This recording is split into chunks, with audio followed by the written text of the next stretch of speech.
सभी को जय मसीह की। आज के सप्ताह के अध्ययन के लिए हम फिलिपियों की पत्री एक अध्याय निकालेंगे। फिलिपियों की पत्री एक अध्याय, और इस पत्री के बारे में हम अध्ययन करेंगे कि पौलुस क्या इस कलीसिया को सिखाना चाहता है, किस प्रकार उत्साहित करना चाहता है। तो सबसे पहले इस पत्री की भूमिका को हम समझ लेते हैं कि ये पत्री क्यों लिखी गई थी और किस संदर्भ में लिखी गई थी।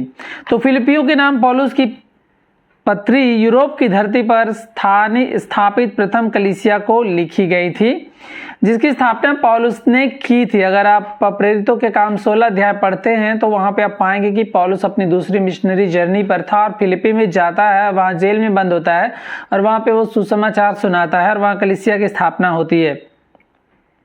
और जब वह अन्य मसीह कार्यकर्ताओं के द्वारा अपने विरोध के कारण परेशान और फिलिपी की कलीसिया में व्याप्त गलत शिक्षाओं से दुखी था, फिर भी वह एक पत्री एक आनंद और विश्वास को व्यक्त करता है जिसे केवल यीशु मसीह में पौलुस के गहरे विश्वास के द्वारा ही समझाया जा सकता है।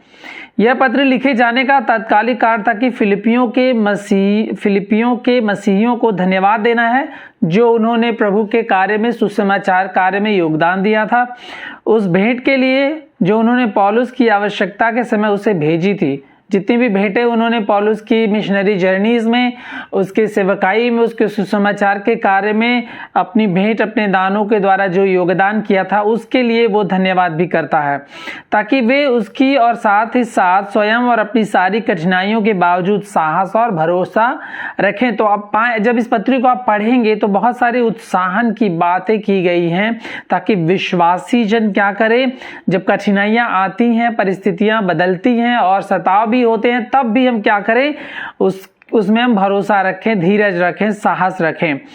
पौलुस उनसे निवेदन भी करता है कि वे स्वार्थी अभिलाषाओं और घमंड के बदले यीशु के नम्र स्वभाव को अपनाएं, जो हम दूसरे अध्याय में पाते हैं।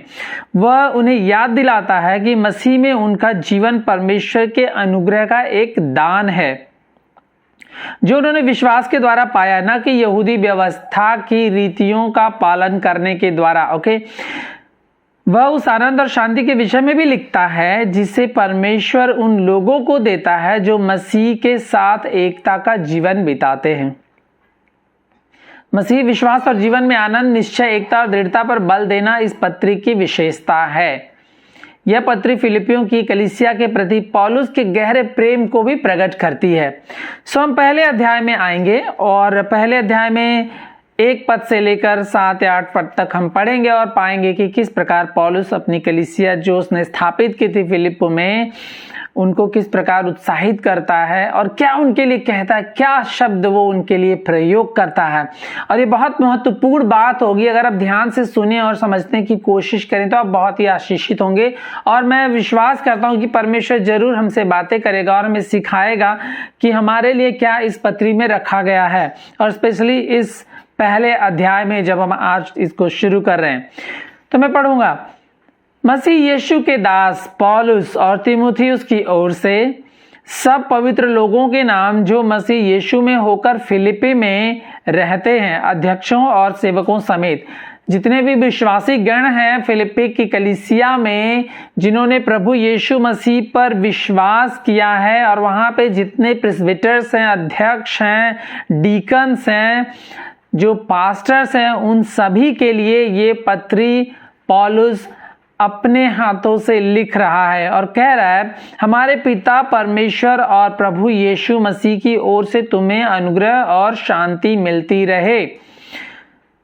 मैं जब जब तुम्हें स्मरण करता हूं तब तब अपने परमेश्वर का धन्यवाद करता हूं, और जब कभी तुम सबके लिए विनती करता हूं तो सदा आनंद के साथ विनती करता हूं, इसलिए कि तुम पहले दिन से लेकर आज तक सुसमाचार के फैलाने में मेरे सहभागी रहे हो।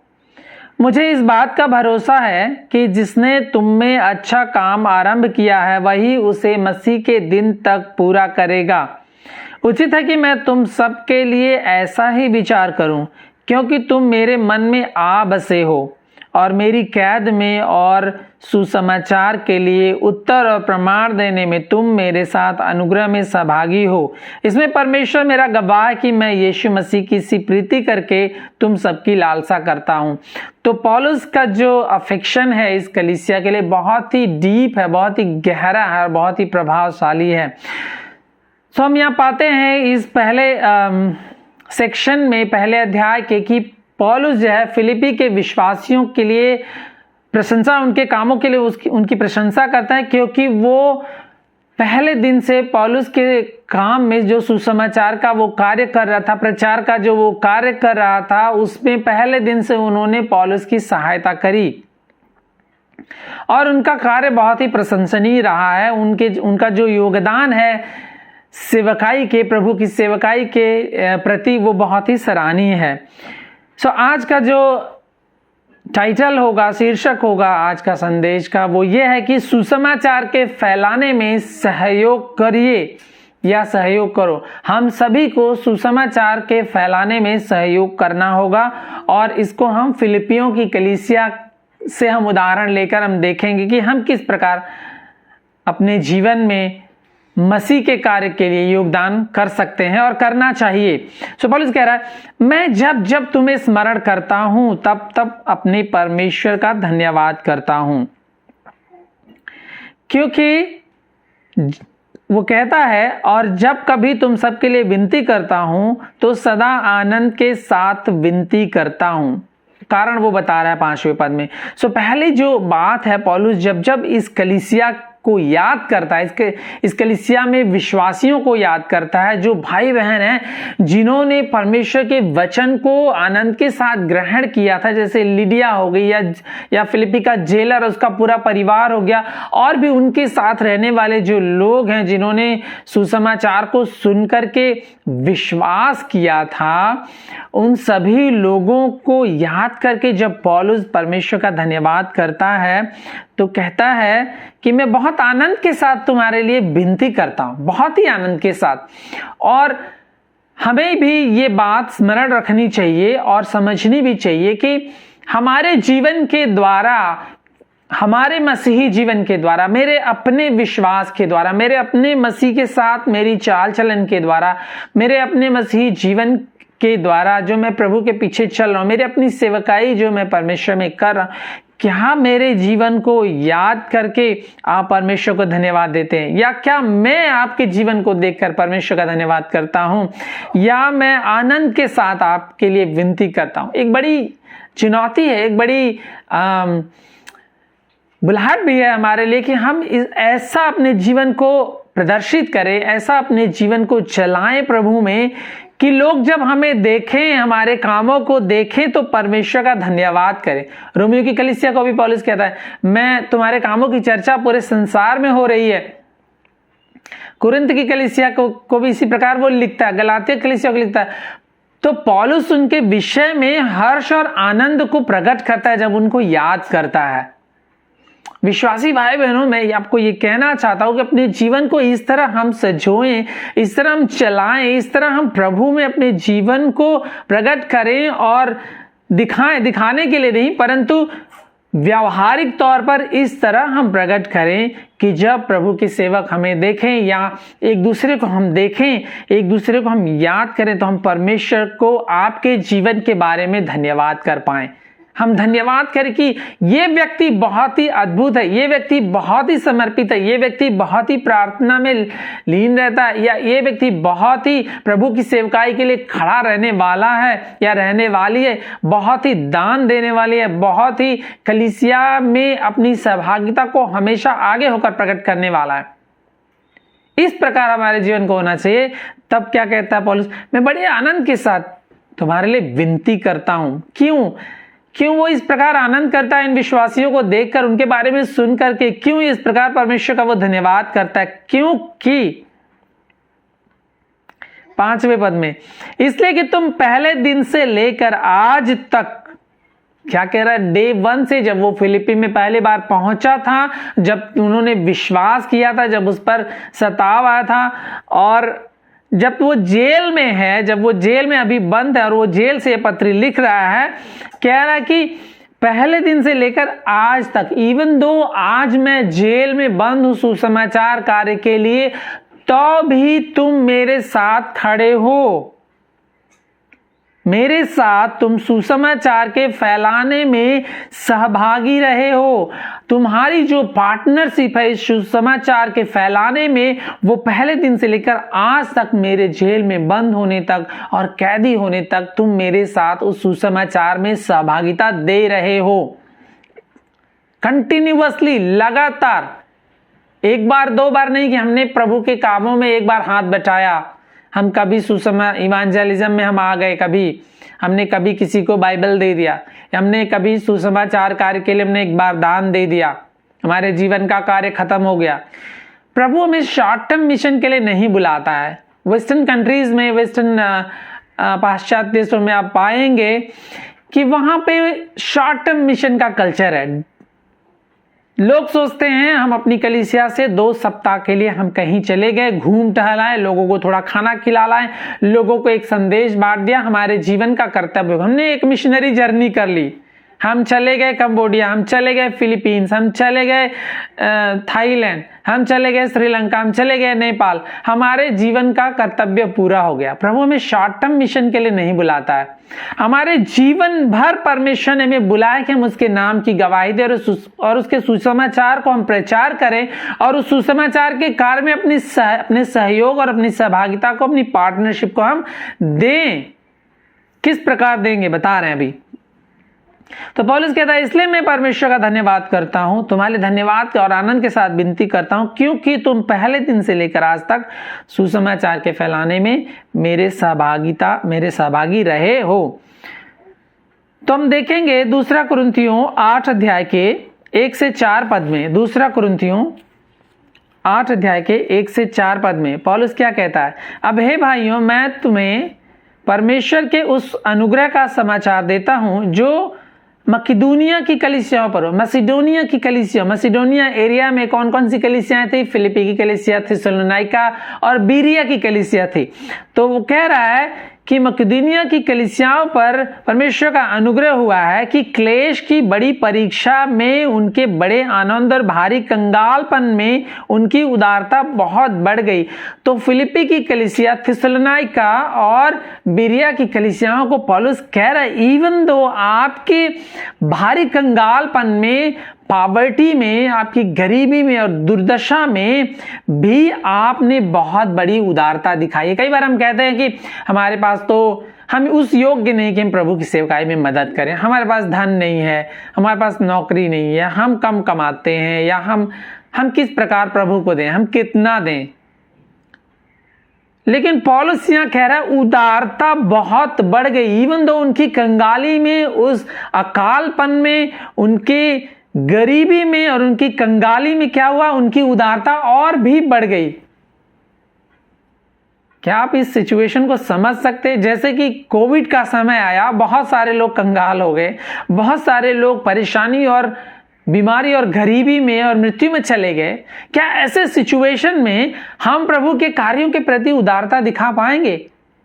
क्या हम और उदार हो पाएंगे जब हम और गरीब होते हैं, जब हम और कमजोर हो जाते हैं, जब हम पर सताव आता है? क्या हम प्रभु की कलीसिया के साथ खड़े रहेंगे या हम आश्रित हो जाएंगे दूसरों पर? फिलिपी की कलीसिया, थिस्सलुनीका, बीरिया, ये कलीसियाओं ने कभी अपने आप को उस प्रकार नहीं दिखाया कि हम कमजोर हो गए या हम दीन हो गए, हम कंगाल हो गए। लेकिन अपनी कंगाली में भी उन्होंने पौलुस के साथ दान दे देकर उसकी सेवकाई में उन्होंने सहायता की। और इपफ्राडिटस जिसके बारे में लिखा गया है, जब पौलुस जेल में था तो उन्होंने इपफ्राडिटस को दान लेकर भेजा कि जाओ पौलुस की देखभाली करो कि वहां वो ठीक से रह सके, कुशल से रह सके। यहां पे लिखा है उनके विषय में मेरी यह गवाही है, पौलुस दे रहा है इन कलीसियाओं की गवाही, मेरी गवाही यह है कि उन्होंने अपनी सामर्थ भर, वरन सामर्थ से भी बाहर मन से दिया, अपनी मन से, out of their willing heart, मन की उदारता से उन्होंने अपनी सामर्थ्य से बढ़कर परमेश्वर के राज्य के लिए, परमेश्वर के काम के लिए, उस सुसमाचार के प्रचार के लिए उन्होंने काम किया, दान दिया। प्रेरितों के काम 11 अध्याय के 29 पद में, एक्ट्स चैप्टर 11 वर्स 29, प्रेरितों के काम 11 अध्याय 29 पद में। और ये कल्चर हम देखते हैं उस जमाने में जब प्राचीन कलीसिया की स्थापना हुई, तो ये कल्चर, ये जो हैबिट और ये प्रैक्टिस जो डेवलप है उनके जीवन में कि वो कलीसिया के काम को, प्रभु की सेवकाई को तन मन धन से वो सपोर्ट करेंगे, सहायता करेंगे। और इस बात को बखूबी हम प्रेरितों की कलीसिया में डे 1 से हम पाते हैं कि जब कलीसिया की स्थापना हुई, लोग जुड़ने लगे, तो क्या हुआ, लोग अपने दानों को लेकर आते थे और प्रेरितों के चरणों पर रख देते थे। अपनी प्रॉपर्टीज को बेचकर, पूरा का पूरा अपनी प्रॉपर्टी बेचकर वो कलीसिया के काम के लिए दे देते थे। आजकल तो नहीं होता, और हम ये भी नहीं कह रहे कि आप अपना सारा घर बार बेच दीजिए और प्रभु को दे दीजिए और आप कंगाल हो जाए, इस प्रकार हम नहीं कह रहे। लेकिन हमारा मन कहाँ लगा हुआ है? प्रभु यीशु मसीह ने कहा, जहां तेरा धन होगा वहीं तेरा मन लगा होगा। तो हमारा धन कहाँ, हमारा मन कहाँ? क्या हमारा मन प्रभु पर लगा? क्या हमारा धन स्वर्गीय धन है, या हमारा मन इस संसार पे लगा हुआ है? क्या संसार हमारा धन है? क्या संसार की चीजें पाना हमारा प्राथमिक एक एम है, लक्ष्य है? प्रेरितों के काम में 11 अध्याय के 29 पद में यह लिखा है, तब चेलों ने निर्णय किया कि हर एक अपनी अपनी पूंजी के अनुसार, हर एक व्यक्ति कलीसिया में अपनी अपनी पूंजी के अनुसार, अपनी अपनी पूंजी मतलब आपकी कमाई के अनुसार, यहूदिया में रहने वाले भाइयों की सहायता के लिए कुछ भेजे। तो चेलों ने यह डिसाइड किया कि यहूदिया में रहने वाले भाइयों, कौन से भाइयों? जो प्रभु की सेवा कर रहे हैं, जो वहां जहां जो वो कलीसिया की स्थापना कर रहे हैं, जो सुसमाचार सुना रहे हैं, जो ट्रैवलिंग कर रहे हैं प्रभु के कार्य के लिए, कि अपनी अपनी पूंजी के अनुसार हर एक व्यक्ति, हर एक मेंबर, कलीसिया का हर एक सदस्य क्या करे? अपनी अपनी पूंजी के अनुसार भाइयों की सहायता के लिए कुछ भेजे। हालेलुया। देखिए, परमेश्वर की सेवकाई में कंट्रीब्यूशन करना बहुत ही जरूरी है, ठीक है। हर एक व्यक्ति को अपना अपना योगदान अपने अपने मन की इच्छा के अनुसार और अपनी कमाई के अनुसार करना है। हम ये ना कहें कि अगर हम 3,000 रुपये महीने का कमाते हैं, या 5,000 ही कमाते हैं, या 10,000 कमाते हैं, तो हम कम है, तो हम कैसे दें? आपकी पूंजी के अनुसार आप दीजिए। परमेश्वर का वचन कहता है अपनी पूंजी के अनुसार, अपने मन की उदारता के अनुसार आप दीजिए, क्योंकि आपको देना अवश्य है, तभी परमेश्वर का कार्य बढ़ेगा। परमेश्वर का कार्य, सुसमाचार का कार्य तभी बढ़ेगा। रोमियो 15 अध्याय के 25 और 26 पद में, रोमियो 15 अध्याय के 25 और 26 पद, परंतु अभी तो मैं पवित्र लोगों की सेवा करने के लिए यरूशलेम को जाता हूं, क्योंकि मकिदुनिया और अखया के लोगों को यह अच्छा लगा कि यरूशलेम के पवित्र लोगों में निर्धनों के लिए कुछ चंदा करें। देखिए, कहां की कलीसिया कर रही है? मसिडोनिया की कलीसिया, जहां पे फिलिप्पी की कलीसिया है, थिस्सलुनीया की कलीसिया है, बीरिया की कलीसिया है, और ये कलीसियाएं आर्थिक रूप से गरीब हैं। ये मेट्रोपॉलिटन सिटी नहीं है, एफेसस नहीं है, रोम नहीं है, एक ईस्टर्न प्रोविंस है जहां पे गरीबी है, जहां पे गरीब लोग रहते हैं, पुअर लोग रहते हैं। लेकिन सबसे ज्यादा आगे बढ़कर दान देने वाले कौन लोग हैं? यही लोग हैं, पौलुस की सेवकाई में सहायता करने वाले। पौलुस कह रहा है, मैं तो यरूशलेम को जा रहा हूं, लेकिन मसिडोनिया और अखया के लोगों को, अखया के विश्वासी जो जन हैं, कलीसिया के वहां के लोग हैं, उनको ये अच्छा लगा कि यरूशलेम के पवित्र लोगों में निर्धनों के लिए कुछ चंदा करें।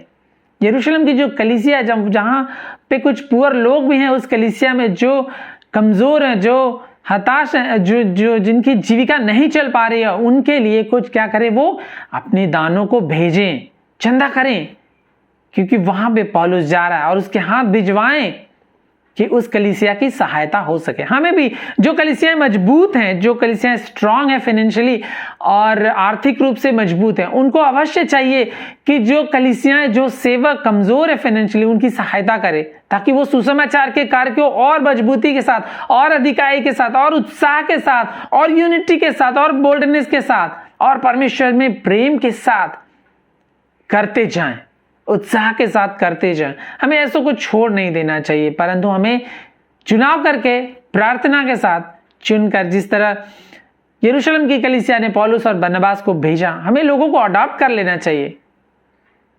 कोई बुराई नहीं है मिशनरीज को अडॉप्ट करना, उनको अडॉप्ट करके आप उनकी मदद करिए, ऐसे बहुत सारी संस्थाएं करती हैं।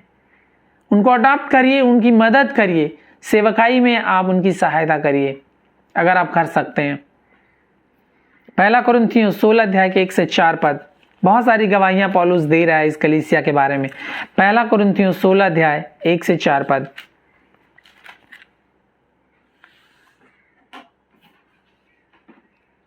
अब उस चंदे के विषय में जो पवित्र लोगों के लिए किया जाता है, जैसे आज्ञा मैंने गलातिया की कलीसियाओं को दी, वैसा ही तुम भी किया करो। सप्ताह के पहले दिन तुम में से हर एक अपनी आमदनी के अनुसार कुछ अपने पास रख छोड़ा करे कि मेरे आने पर चंदा ना करना पड़े। देखिए क्या होता है, कई बार हम लास्ट मिनट का वेट करते हैं कि हम बाद में देंगे, तो बाद में नहीं हो पाता, क्योंकि आप और हम क्या करते हैं, सारे पैसे अपने ऊपर खर्च कर लेते हैं। तो बाद में कब देंगे आप?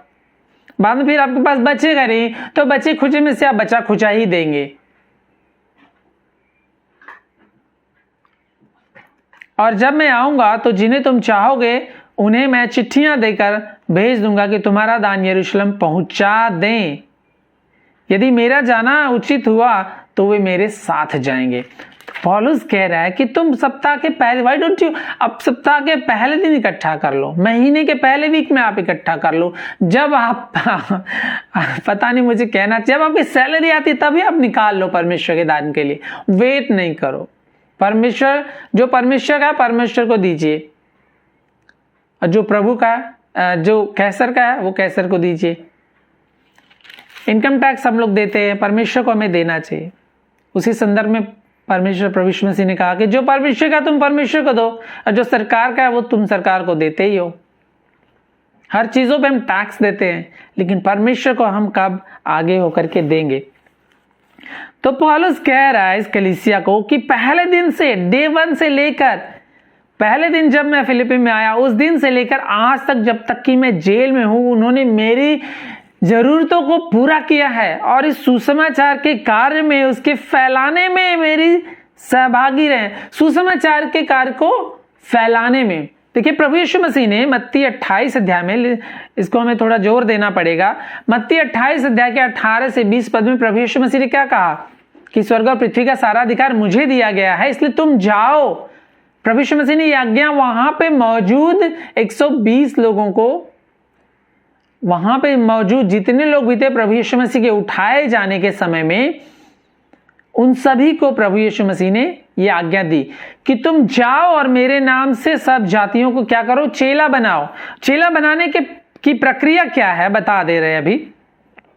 तुम जाओ और मेरे नाम से सब जातियों को क्या करो, चेला बनाओ, और उन्हें पिता, पुत्र और पवित्र आत्मा के नाम से क्या करो, बपतिस्मा दो, और उन्हें सब बातें मानना सिखाओ जो मैंने तुम्हें बताई हैं। तो क्या करना, आपको जाना होगा, स्टेप आउट करना पड़ेगा। अगर आप नहीं जा सकते तो आप दूसरों को भेजें। पढ़ लीजिए रोमियो 10 अध्याय के 9 पद से आगे। रोमियो 10 अध्याय में हम पढ़ते हैं, 9 पद से मैं पढ़ूंगा कि यदि तू अपने मुंह से यीशु को प्रभु जानकर अंगीकार करे और अपने मन में विश्वास करे कि परमेश्वर ने उसे मरे हुए में से जिलाया, तो तू निश्चय उद्धार पाएगा। यह सुसमाचार है कि यीशु मसीह हमारे पापों के लिए मारा गया, गाड़ा गया और मुर्दों में से तीसरे दिन जी उठा। इन बातों पर जो विश्वास करते हैं वो क्या होते हैं, उद्धार पाते हैं, ऐसा बाइबल कहती है। लेकिन कैसे ये काम होगा? क्योंकि धार्मिकता के लिए मन से विश्वास किया जाता है और उद्धार के लिए मुंह से अंगीकार किया जाता है। क्योंकि पवित्र शास्त्र यह कहता है, जो कोई उस पर विश्वास करेगा वह लज्जित नहीं होगा। फिर जिस पर उन्होंने विश्वास नहीं किया वे उसका नाम कैसे लें, और जिसके विषय में सुना ही नहीं उस पर कैसे विश्वास करें? तो जिसके बारे में ना उन्होंने सुना है, सुना ही नहीं, तो नाम लेने का सवाल ही कहां उठता है? जानते ही नहीं तो नाम लेने का सवाल ही नहीं उठता है। और प्रचारक बिना कैसे सुने? जब तक कोई जाकर उनको बताए ना और प्रचार ना करे तो वो कैसे सुनेंगे? और यदि भेजे ना जाए तो कैसे प्रचार करें। देखिए यहाँ पे क्लियर हो गया। प्रभु यीशु मसीह ने कहा तुम जाओ और क्या करो, गो एंड मेक डिसाइपल, जाओ और सब जातियों को तुम क्या करो, चेला बनाओ। Make disciples of all nation, सारी जातियों को तुम क्या करो, चेला बनाओ। तो जाएंगे कैसे, जब तक कि पौलुस कहता है यहां पर रोमियो 10 अध्याय में, भेजे ना जाए और प्रचारक बिना कैसे सुने, और यदि वे भेजे ना जाए तो कैसे प्रचार करें। प्रचारक की आवश्यकता, प्रभु ने कहा खेत तो पक चुके लेकिन मजदूर थोड़े हैं, इसलिए प्रार्थना करो कि स्वामी क्या करे, मजदूरों को भेज दे। मजदूरों प्रचारकों की आवश्यकता है, भेजने वालों की आवश्यकता है, दान देने वालों की आवश्यकता है, सपोर्ट करने वालों की आवश्यकता है। जैसा लिखा है, उनके पांव क्या ही सुहावने जो अच्छी बातों का सुसमाचार सुनाते हैं। ये अच्छी बात जो यहां पे लिखी परमेश्वर के सुसमाचार के संदर्भ में लिखी हुई है, तो क्या ही सुहावने उनके पांव जो सुसमाचार के बारे में जाकर लोगों को बताते हैं। और ऐसे लोगों को हमें तैयार करना होगा, और जो तैयार हैं उनको हमें सपोर्ट भी करना होगा। परंतु सबने उस सुसमाचार पर कान ना लगाया। और यशायाह कहता है, प्रभु किसने हमारे समाचार पर विश्वास किया है। अतः विश्वास सुनने से और सुनना मसीह के वचन से होता। तो विश्वास यीशु के वचन को सुनने के द्वारा होता है, और सुनना यीशु मसीह के वचन पर होता है। परंतु ये वचन सुनाने के लिए लोग भी चाहिए, और जो लोग हैं उनको हमें तैयार करना है, और जो तैयार है उनको हमें भेजना होगा, और जो भेजे जा रहे हैं उनको हमें सपोर्ट करना होगा। ये एक प्रोसेस है। तो पौलुस क्या कह रहा है, पहले दिन से ये कलीसिया ने ये काम किया, और उस कलीसिया को बहुत ही कमेंड कर रहा है, बहुत ही उनकी तारीफ कर रहा है इस कलीसिया की। और इसी प्रकार हमें भी बनना है। तो पौलुस कह रहा है, इसलिए कि मैं परमेश्वर का धन्यवाद करता हूं, तुम्हारे लिए आनंद से विनती करता हूं, क्योंकि तुमने पहले दिन से लेकर आज तक सुसमाचार के फैलाने में मेरे सहभागी रहे हो। मुझे इस बात का भरोसा है कि जिसने तुम में अच्छा काम आरंभ किया है वही उसे यीशु मसीह के दिन तक पूरा करेगा। उचित है कि मैं तुम सबके लिए ऐसा ही विचार करूं, क्योंकि तुम मेरे मन में आ बसे हो। एक डीप रिलेशनशिप, एक डीप बॉन्डिंग पौलुस की इस कलीसिया के साथ है। जैसे कुरिन्थ की कलीसिया को 2 कुरिन्थियों में कहता है कि मैं तो तुम्हारे लिए जीने मरने के लिए तैयार हूं। क्या कहता है, मैं तुम्हारे लिए जीने मरने के लिए तैयार हूं, तुम्हारे साथ। इवन इसी कलीसिया को पौलुस 1 अध्याय के 21 पद में कहता है, क्योंकि मेरे लिए जीवित रहना मसीह है और मर जाना लाभ है। अगर मैं जीवित रहूंगा तो मसीह के लिए जीवित रहूंगा, और तुम्हारे लिए जीवित रहूंगा, तुम्हें प्रभु में बढ़ाऊंगा, प्रभु के प्रकाशन में, उसके ज्ञान में शिक्षाएं दे करके बढ़ाऊंगा। लेकिन अगर मैं मर गया तो मैं प्रभु के पास चला जाऊंगा। तो पौलुस कह रहा, तुम मेरे, क्योंकि तुमने ऐसा काम किया कि तुम मेरे मन में आ बसे हो, और मेरी कैद में और सुसमाचार के लिए उत्तर और प्रमाण देने में तुम सब मेरे साथ अनुग्रह में सहभागी हो। तो इस कलीसिया का एक खास कैरेक्टरिस्टिक्स है, एक उनका अपना एक पहचान है कि ये कलीसिया प्रभु को प्राथमिकता देती है, उसकी धार्मिकता, उसके राज्य को प्राथमिकता देती है, सुसमाचार के कार्य को प्राथमिकता देती है, प्रभु के जो सेवक सेवकाई में लगे मेहनत कर रहे हैं उनको प्राथमिकता देती है, अपने दानों के द्वारा, अपनी कमी घटी में भी अपने दानों के द्वारा उनको सपोर्ट करती है। और क्या करती है, सुसमाचार के लिए उत्तर और प्रमाण देने में भी ये कलीसिया पीछे नहीं है। पतरस क्या कहता है, पहले पतरस 3 अध्याय के 15 पद में, कि हमें क्या करना चाहिए। पहला पतरस 3 अध्याय के 15 पद में, पर मसीह को प्रभु जानकर अपने मन में पवित्र समझो, जो कोई तुमसे तुम्हारी आशा के विषय में पूछे तो उसे उत्तर देने के लिए सर्वदा तैयार रहो, पर नम्रता और प्रेम के साथ।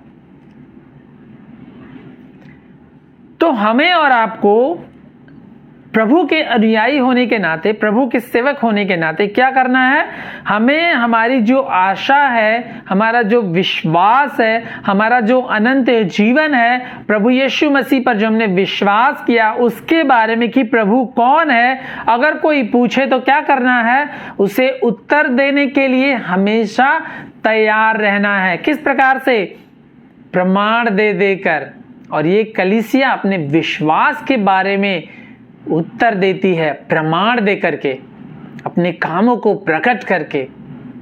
और इसी प्रकार हमें भी बनना है। इसलिए पौलुस कहता है कि तुम मेरे मन में आ बसे हो। दूसरा कुरिन्थियों 5 अध्याय के 14 और 15 पद, दूसरा कुरिन्थियों 5 अध्याय के 14 और 15 पद, कोई बहुत ही जरूरी पद है, इसको हमें पढ़ना चाहिए। यहां पर इस प्रकार लिखा है कि मसीह का प्रेम हमें विवश कर देता है, इसलिए कि हम यह समझते हैं कि जब एक सबके लिए मरा तो सब मर गए, और वह इस निमित्त सबके लिए मरा कि जो जीवित हैं वे आगे को अपने लिए ना जिएं, परंतु उसके लिए जो उनके लिए मरा और फिर जी उठा। तो पौलुस कह रहा है यहाँ पे कि ये काम हम क्यों करते हैं, सुसमाचार के कार्य को हम क्यों करते हैं, हमें क्यों करना चाहिए। अब आप सोचेंगे कि हम तो कलीसिया में बहुत दिनों से विश्वासी, हमने बहुत सालों से विश्वास किया, हमने जन्म से विश्वास किया, हमारी सदस्यता है, हम तो चर्च में चंदा देते हैं, हमारी रूटीन है, हमारे कलीसिया के अपने नियम और कानून है, तो हम क्यों करें, हम ठीक हैं, या हमारे लिए इतना ही जरूरी है, या जितना हम काम करते हैं हम उससे आगे बढ़कर नहीं कर सकते। ये दूसरों के लिए है, ये दूसरों के बुलाहट के लिए है, वो अपनी बुलाहट के अनुसार करेंगे जैसा परमेश्वर। कई बार हम इस बात को कह के बच जाते हैं कि हमसे जैसा परमेश्वर हमारी अगुवाई करेगा वैसा हम करेंगे।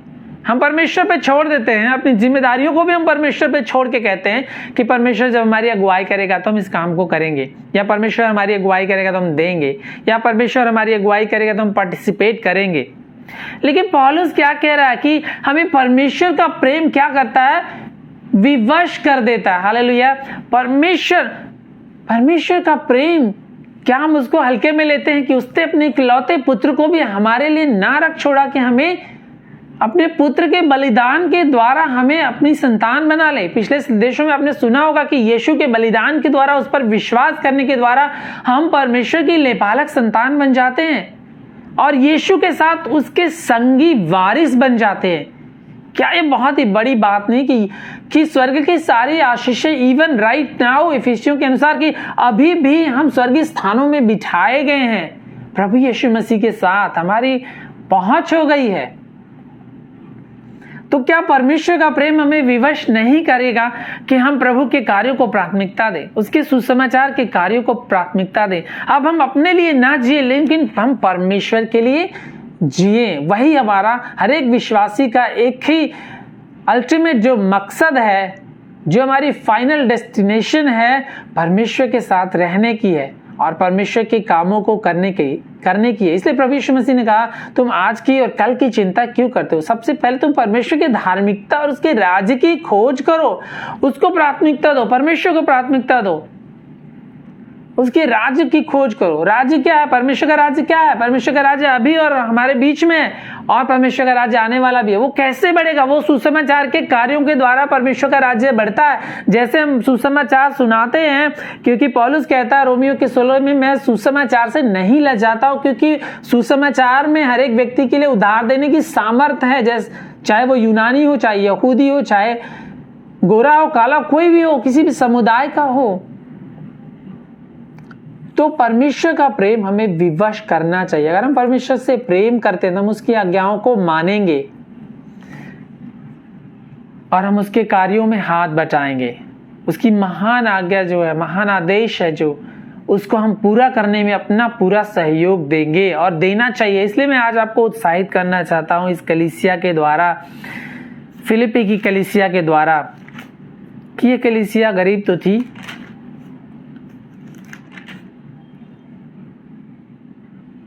कमजोर तो थी, कंगाल भी हो सकती है, लेकिन उन्होंने पहले दिन से लेकर पौलुस के जेल में कैद किए जाने तक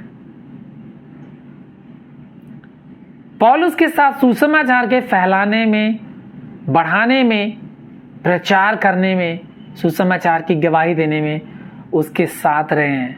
अपने दानों के द्वारा, अपनी कलीसिया से लोगों को भेजने के द्वारा, सहयोग करने के द्वारा, प्रार्थनाओं के द्वारा अपनी सहभागिता उन्होंने बखूबी जताई। इसलिए पौलुस कहता, मैं सचमुच में परमेश्वर का बहुत तुम्हारे लिए धन्यवाद करता हूँ और तुम्हारे लिए आनंद के साथ विनती भी करता हूँ, क्योंकि तुम मेरे मन में आ बसे हो।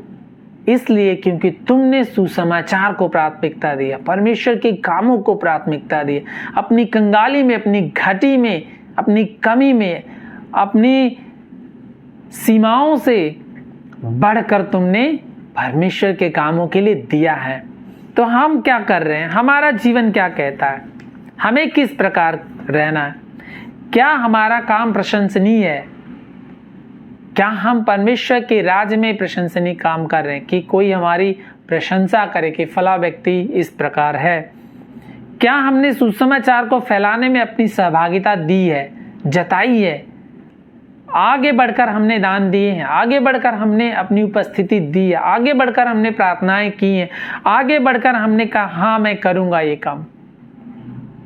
अगर नहीं तो अभी भी हम कर सकते हैं, क्योंकि प्रभु ने हमें अभी जीवित रखा है, हम इस संसार में हैं, हम जी रहे हैं, हम खा रहे हैं, हम कमा रहे हैं, हम सब कुछ कर रहे हैं। तो क्यों ना हम प्रभु के कामों के लिए आगे आए और अपनी सहभागिता दें। और ये जो वर्ड है सहभागिता, इस पत्री में बहुत बार आया है, इसको बार बार हम रिपीट करेंगे। तो आइए ये चुनौती हम लें, ये निर्णय लें कि प्रभु के राज्य में प्रभु के कार्यों को, उसके महान आदेश को, उसके सुसमाचार के प्रचार को हम दूर दूर तक फैलाने के लिए हम अपने जीवन को समर्पित करें।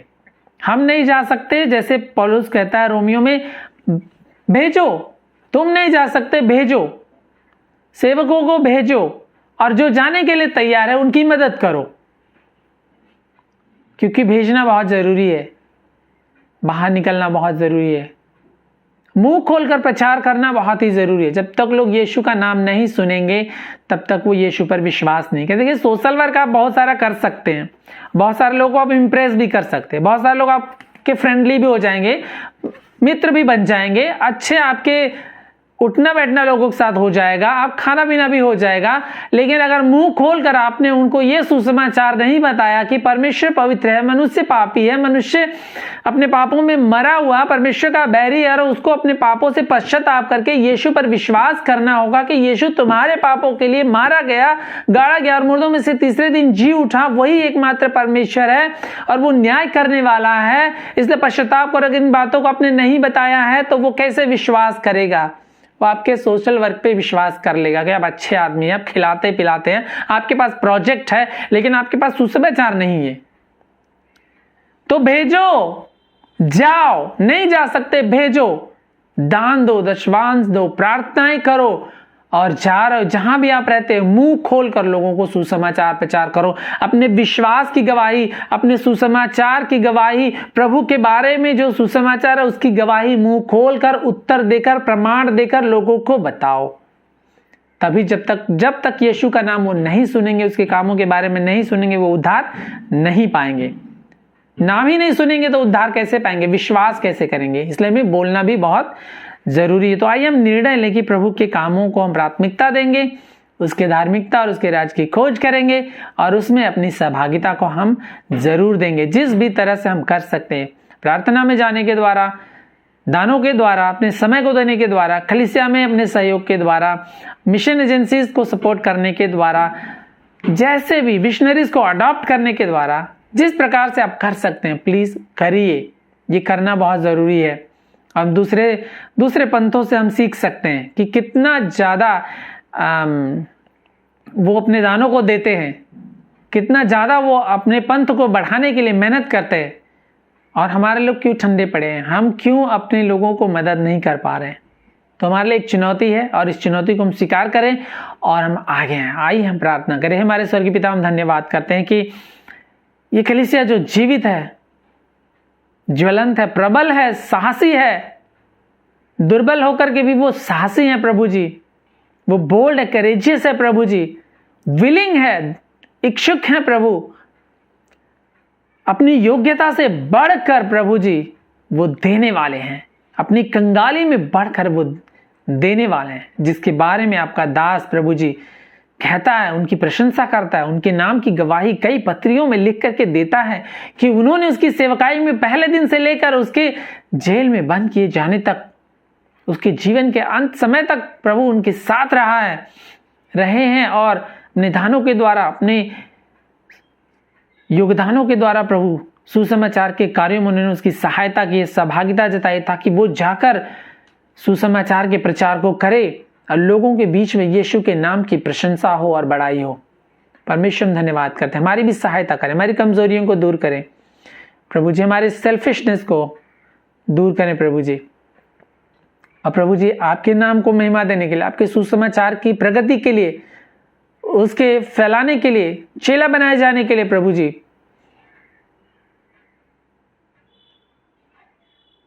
बाइबल के डिस्ट्रीब्यूशंस के लिए प्रभु जी, जो कुछ भी हम कर सकते हैं हमें विलिंग हार्ट दीजिए प्रभु जी, उदारता के साथ प्रभु जी आगे आकर देने के लिए, फाइनेंशियली देने के लिए, प्रार्थनाएं करने के लिए, मिशनरियों को भेजने के लिए